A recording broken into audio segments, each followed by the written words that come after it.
Hello, everyone, and welcome to another great episode of the Gridiron Glory here with Will and Tad, two guys, 32 teams. We cover everything, all the teams, focusing on the stories and highlights of the National Football League.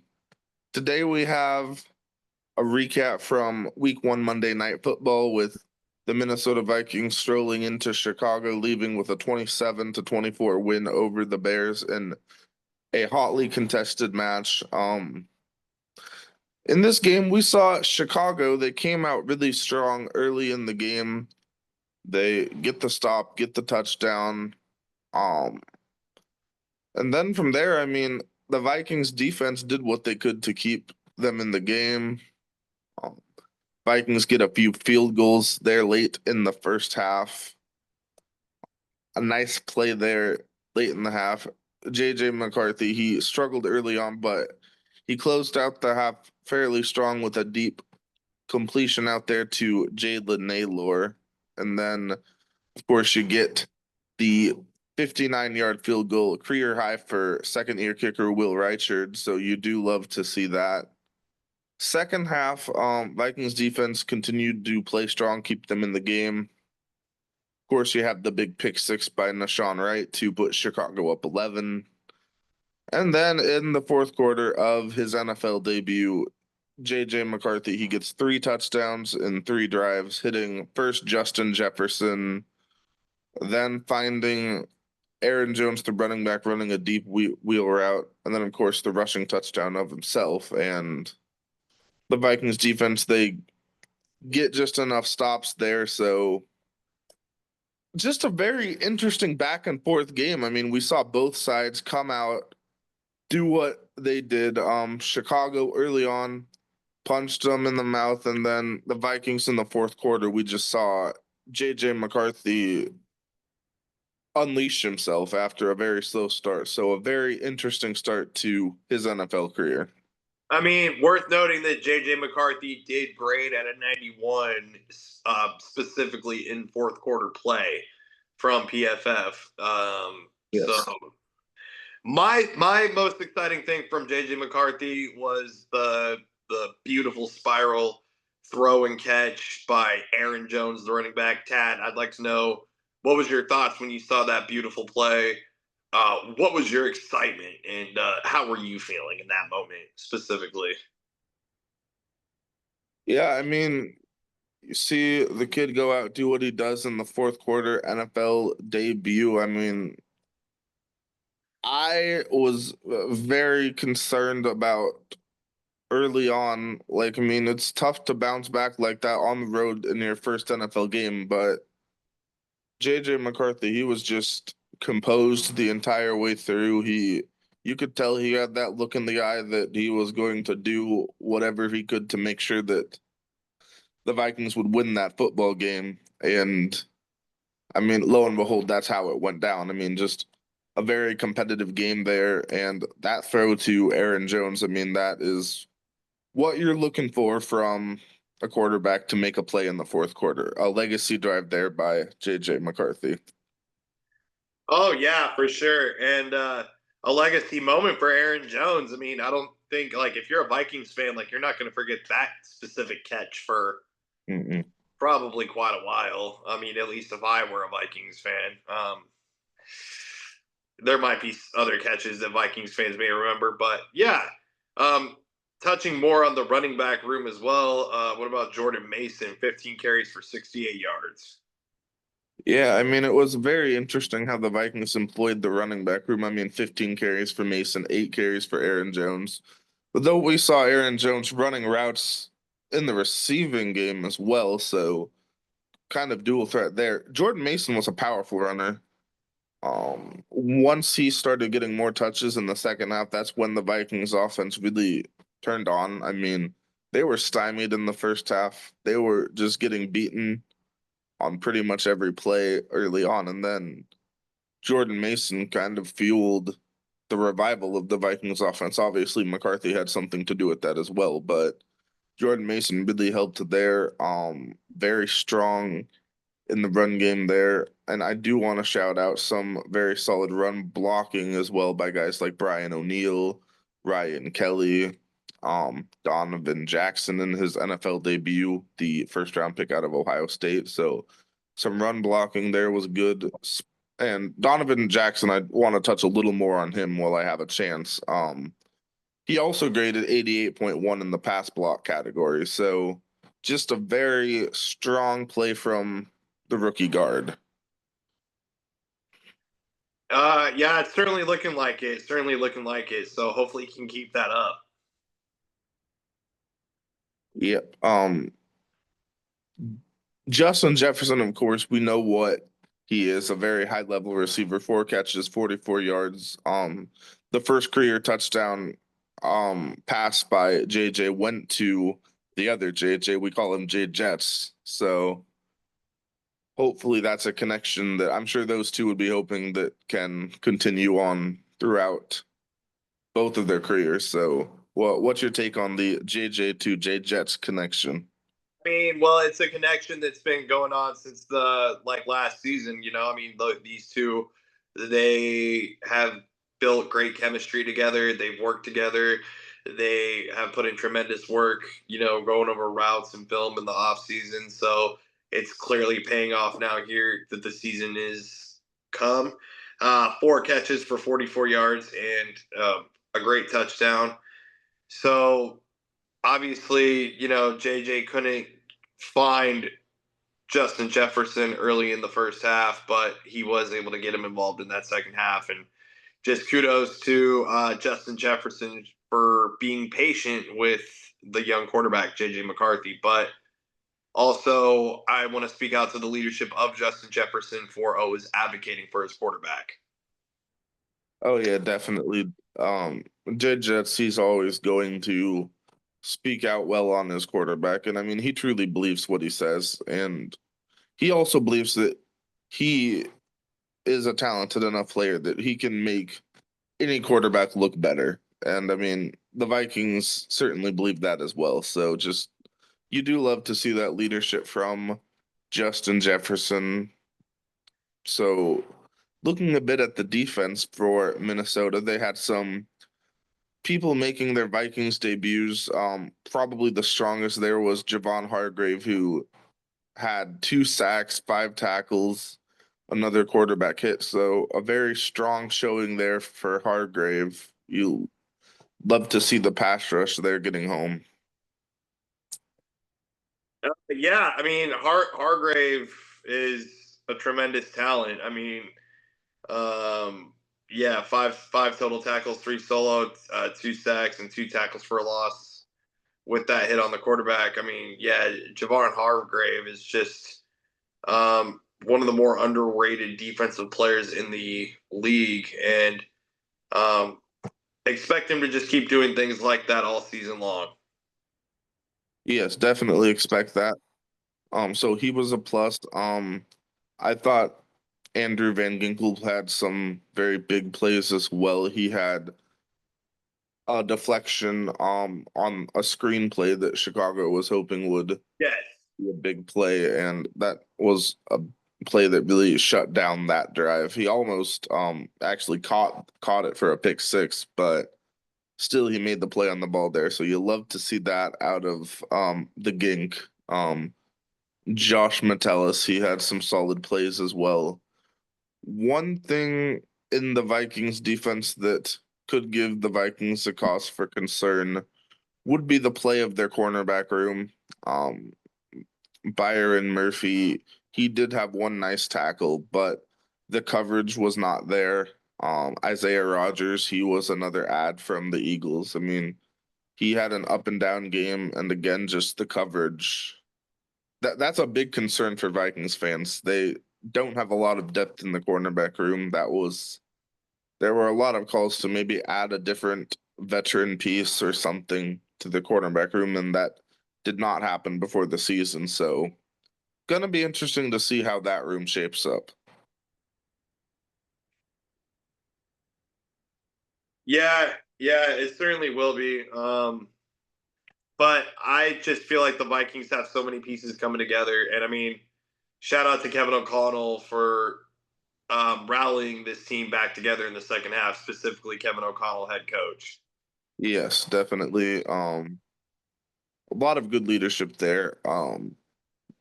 Looking at the other side, the head coaching debut of Ben Johnson in Chicago gets off to a very strong start early in the game.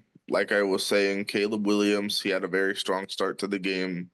Started out, I want to say 10 for 11 passing, but ending the game 21 out of 35, 210 yards. He did have that one touchdown pass to Rome Odunze late in the game, and Caleb also very effective on the ground, 6 rushes for 58 yards, his first career rushing touchdown. So not all bad from Caleb, but you do want to be more efficient and more effective in the passing game.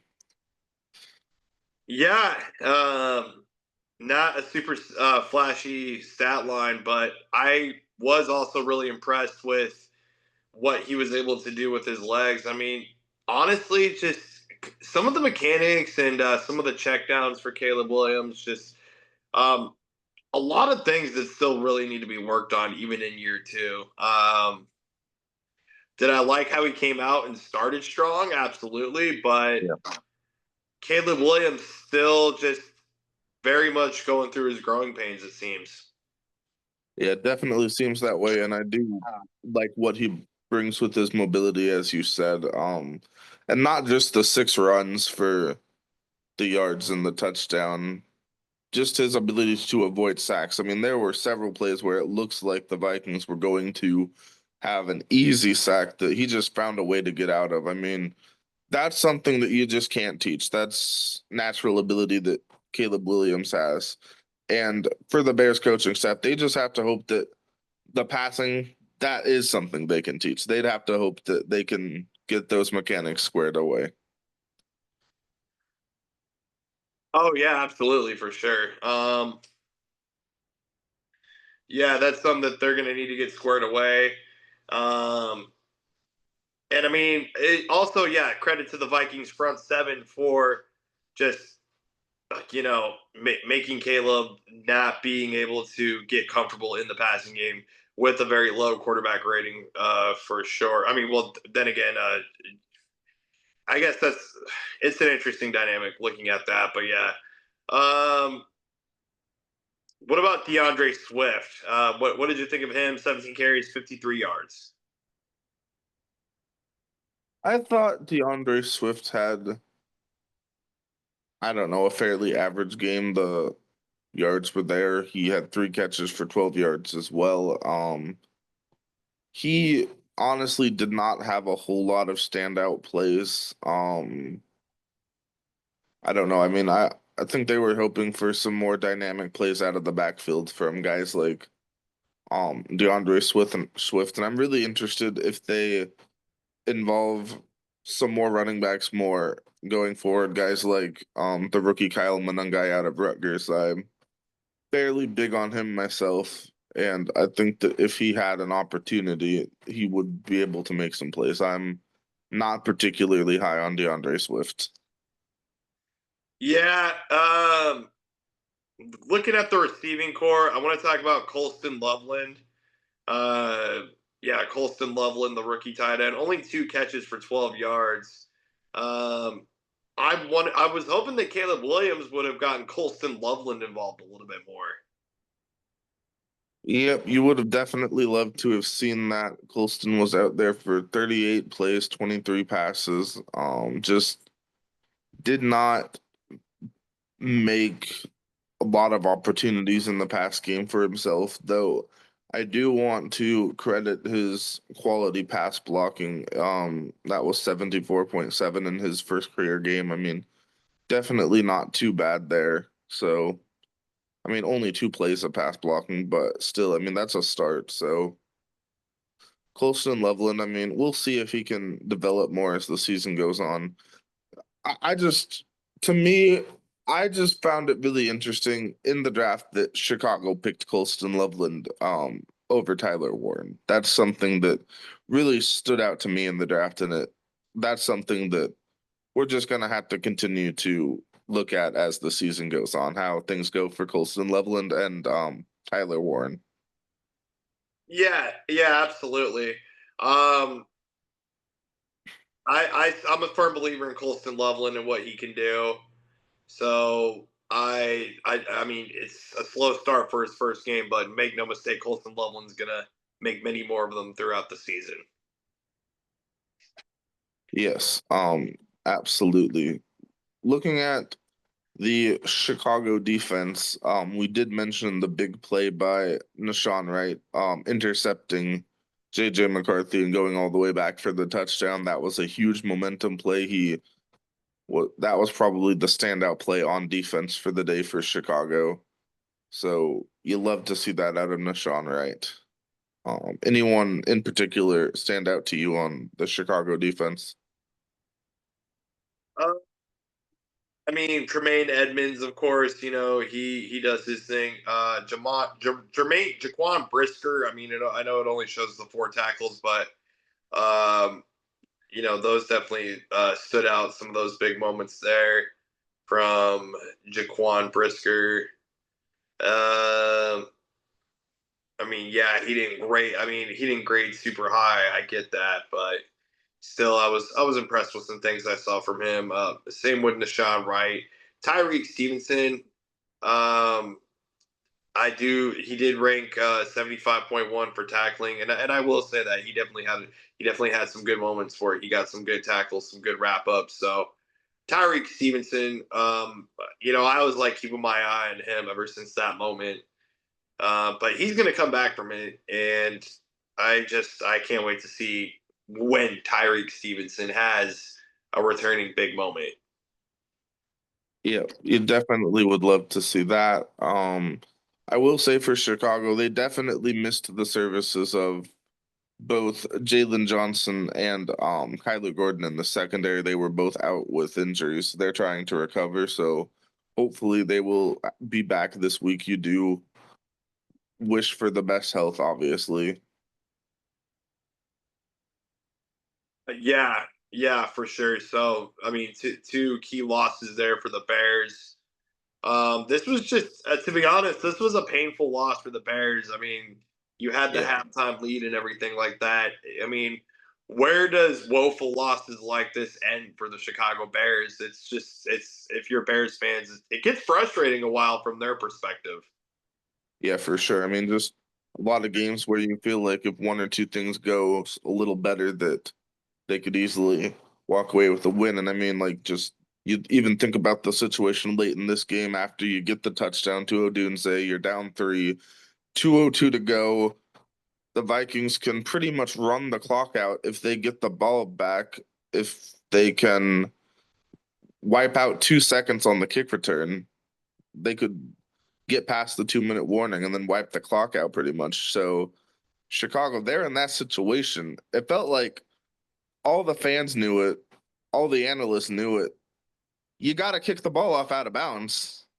So the Vikings don't have a chance to get to the 2 minute warning before the kickoff. So they don't do that. And then the Vikings wisely run it out of the end zone. And then you're past the 2 minute warning. And then you get the ball back with just seconds left. And I mean, if you kick it out of bounds, you'd have 40 seconds more than what you had. So I mean, just like situations like that, just good situational football. It's eluded the Chicago Bears for Well, and so it's funny long. because they fired Matt Eberflus last season for Yeah. clock management deals, and then you have a situation like this. So, I mean, um, to just me, I think like these NFL teams, they just need like a quality control coach to like just a common sense coach. Just like if there's a situation with the clock, somebody needs to be on that. I mean, and it's not just a Chicago thing. We've seen this with several teams. Just can you manage the clock better? I mean, just simple stuff. To me, this seems like simple stuff that they're just getting wrong. well, and I mean they've had turnover struggles too. You also hated to see the fumble from DJ Moore as well. I mean, you know, you also did have some turnover. Yeah, that's definitely not great on the fumble there. They were kind of just that was the last play of the game, of course, when they were just trying to pitch the ball around, just make something happen there. But in the end, I mean, yeah, just some rough plays there for Chicago. Um, but yeah, ultimately it's a morale thing for the Chicago Bears, and They need to Mhm. step it up. And but shout out to Nashawn Wright. This was a very rough look for Vikings fans and the Vikings, but Nashawn Wright with an interception Yeah. and a pick six, and JJ was looking for Justin Jefferson, and then Nashawn Wright picked him off and took it to the house. Tad, what was your thoughts when this play happened? What was going through your head? And what, what's your take on the athleticism in the pick six play by Nashawn Wright?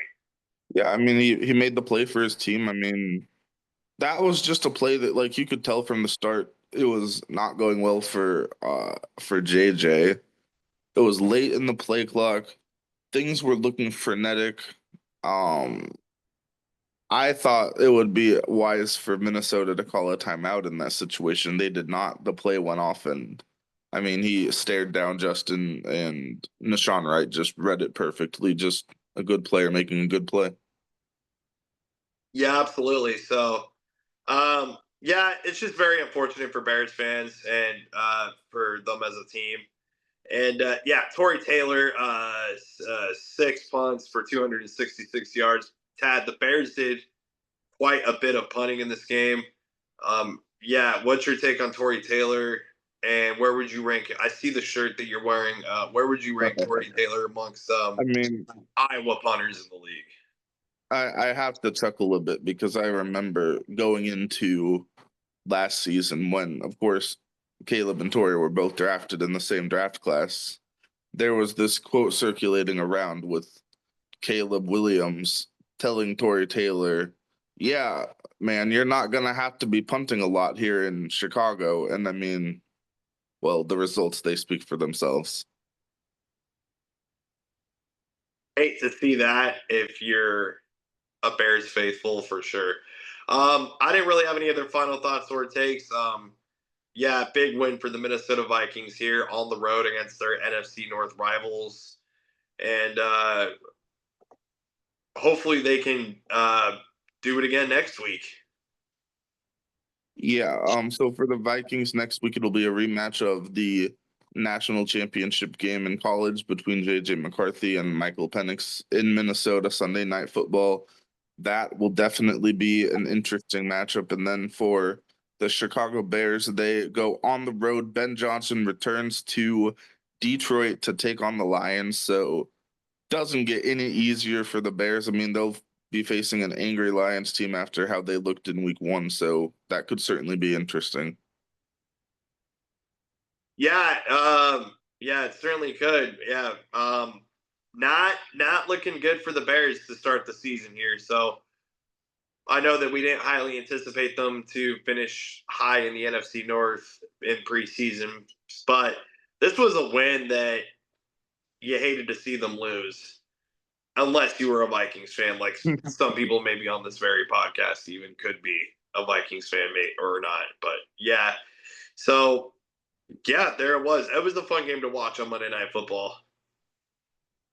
Yeah, great slate of primetime games this past week. So thank you all for watching the Gridiron Glory. Please like, subscribe, follow, and continue for more content. Thank you for watching.